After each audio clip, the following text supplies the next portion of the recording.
ये बात सही है कि गहलोत साहब जादूगर हैं। तो कल हमने उनका जादू भी देखा कि एक कॉलेज में भी लेक्चरर नहीं है। नई भर्ती की नहीं आप, उन्होंने पुराना बजट पढ़ करके दिखा दिया। कल बजट घोषित हुआ है, उसको लेकर कई कशमकश चल रही है। लोग कुछ खुश हैं, कुछ खुश नहीं हैं। बजट को लेकर संतुष्टि पूरी तरह से नहीं है। उसी को लेकर मैं आज बात कर रही हूँ यूनुस खान जी से कि उनकी क्या प्रतिक्रिया है, उनका क्या कहना है इस बजट को लेकर। सर, क्या कहना चाहेंगे? देखिए, लोगों को उम्मीदें बहुत ज़्यादा थी और उन उम्मीदों के अनुसार हुआ नहीं। अगर हम इस सरकार का ट्रैक रिकॉर्ड देखें, पिछले 4 वर्षों में जो इन्होंने विधानसभा में राजस्थान की जनता के सामने बजट प्रस्तुत किए और उनकी सक्सेस देखें, मतलब यानी इम्प्लीमेंटेशन कितना हुआ, लागू कितने हुए, तो इनका मेरे हिसाब से 35 से 40% है। हालांकि ये खुद कहते हैं हम 85% पे हैं, लेकिन बहुत सारी योजनाएं जो इन्होंने घोषणा की अभी शुरू नहीं हुई। तो ये चूंकि इनका अंतिम वर्ष है और माननीय गहलोत साहब का अगर हम 2008, 2013 और 2023 इन तीनों बजटों की आपस में समीक्षा करें तो ये बजट तो देते हैं दिल खोल करके।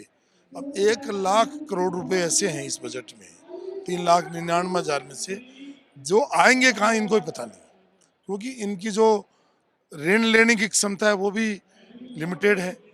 प्लस इनके पास टैक्स बढ़ाया नहीं, रिसोर्सेज है नहीं। तो ये बात सही है कि गहलोत साहब जादूगर हैं और कल हमने उनका जादू भी देखा कि उन्होंने पुराना बजट पढ़ करके दिखा दिया। वो कह रहे हैं कि प्रशासनिक अधिकारियों से ये गलती हुई है। आपका क्या कहना है उस पर? देखिए, उस पर मैं हम नहीं जाना चाहते।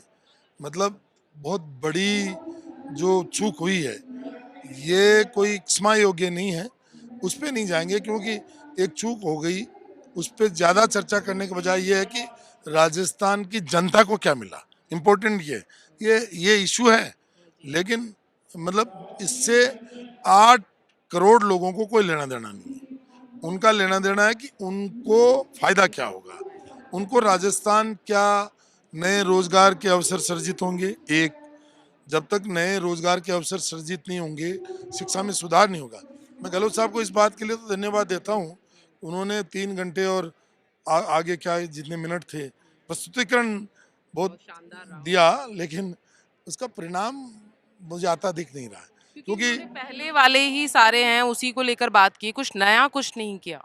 नहीं, देखिए, उनमें बढ़ोतरी करी है, लेकिन अब जैसे 210 कॉलेज अब तक इन्होंने खोले हैं, एक कॉलेज में भी लेक्चरर नहीं है। नई भर्ती की नहीं आपने, आपकी भर्तियां सारी अटकी हुई पड़ी हैं। लगभग 1,81,000 भर्तियां रुकी हुई पड़ी हैं, परीक्षाएं हो नहीं रही हैं, परिणाम रुके हुए हैं सर।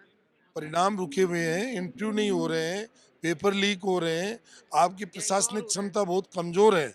नहीं, इसको अपन परीक्षाओं से गैंगवार से नहीं जोड़ सकते। लेकिन गैंगवार थोड़ा-सा तो कहीं कानून न व्यवस्था कहीं का, सर, लेकिन देखिए देखिए राजस्थान मैडम, हाँ। गैंगवार तो कानून व्यवस्था से जुड़ा हुआ है। अभी है कि राजस्थान का नौजवान चला गया, उसको कहा गया कि हम तेरे को बेरोजगार भत्ता देंगे, हम तुझे नौकरी देंगे, दोनों चीज तो नहीं मिली। ये तो ये संभव नहीं है। लेकिन ये सवाल भी है मेरा कि गैंगवॉर भी बढ़ रहा है, उसको लेकर क्या गहलोत सरकार कर देखिए, रही है? ये लच्चर कानून व्यवस्था तो है इस सरकार में। मैं सोचता हूँ कि प्रशासनिक दक्षता इसलिए नहीं आ पाई कि पिछले 4 साल से कांग्रेस आपस में ही उलझती रही। माननीय सचिन जी और माननीय गहलोत साहब के बीच में हाँ, इनकी जो आपसी तनाव और तनातनी तकरार से रहा, आमजन को बहुत उसको नुकसान हुआ। आमजन को मतलब नुकसान हुआ।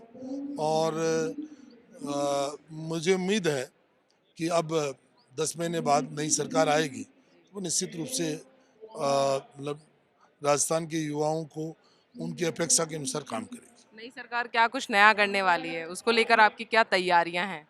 देखिए, अभी अभी समय है, चुनाव आएगा, जब पार्टी का मैनिफेस्टो आएगा उसमें डिक्लेयर करेंगे। फिर भी कुछ तैयारियां धरातल पर सब क्या देखिए, सोच सब के चल रहे हैं? राजनीति में 24/7/365 हर आदमी तैयार रहता है, और जो राजनीति करता है वो अपने विजन भी रखता है, और कौन से वक्त किस विजन का इस्तेमाल होना चाहिए। जब तक आप स्टेट के लिए प्लानिंग कर करके और उसको योजनाबद्ध तरीके से आगे नहीं बढ़ाएंगे और उसको इम्प्लीमेंट नहीं करेंगे, तो मुझे नहीं लगता कि कोई परिणाम आएंगे। अभी तो राम नाम की लूट है, लूट इसके तो लूट, अंतकाल पछताएगा, प्राण जाएंगे छूट, इसमें सारे एमएलए लगे हुए हैं। तो और क्या कहना चाहेंगे आमजन को जो बजट हुआ है उसको लेकर? आमजन में तो अभी युवाओं में बहुत निराशा है। किसान अपने लोन माफ करवाना चाह रहा था 1 लाख करोड़ के, वो हुए नहीं, हुआ नहीं। जिले तो देखो अपेक्षा काफी लोगों की है, तो ये मुझे नहीं लगता कि सरकार कर पाएगी। शुक्रिया सर बहुत जानकारी के लिए। तो ये थे मेरे साथ यूनुस खान जी। इन्होंने कहा कि धरातल पर स्थिति कुछ और है, देखते हैं क्या होता है। और अशोक गहलोत जादूगर तो हैं ही, तो उन्होंने उन्होंने अपना अच्छा खासा जादू चलाया। तो देखने वाली बात ये होगी कि क्या करते हैं बजट के बाद में, क्योंकि घोषणा तो हो चुकी है, उस पे काम कितना होता है ये तो आने वाला वक्त ही बताएगा। कैमरा पर्सन कृष्णा शर्मा के साथ मैं प्रियंका शर्मा, पंजाब केसी टीवी, राजस्थान, जयपुर।